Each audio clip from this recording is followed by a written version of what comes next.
you are doing well. You have reached this video because you would like to know the UAN activation process. Let me start by telling you what is UAN. UAN or Universal Account Number is provided by the EPFO and it is important to perform all Provident Fund related activities. So, how do we activate it? Let's begin. Open any web browser and type the URL as shown on the screen. Once the page has opened, click on Services and then select the option for Employees.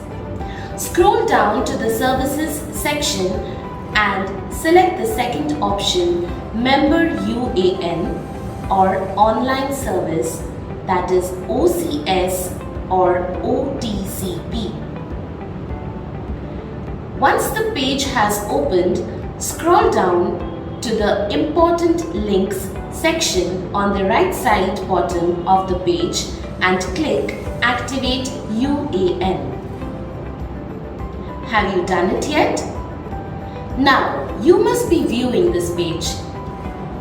All you have to do is fill in the correct details according to the fields on your screen.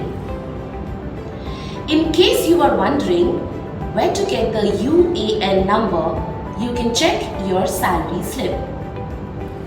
It is important to note that the mobile phone number being entered in the mobile field should be linked with Aadhaar number. It is important to check the tick box after filling in the details and before proceeding. Then click on the Get Authorization PIN button. A one-time password OTP will be sent to your registered mobile number. Please tick the I agree tick box and enter the OTP received. Click on Validate OTP and activate UAN. You will receive a password on the registered mobile number. If you wish to change the password, you can do so by logging into the UAN member portal. Congratulations! Your UAN is now activated with these simple steps. We hope you have found this video helpful. Thank you for watching.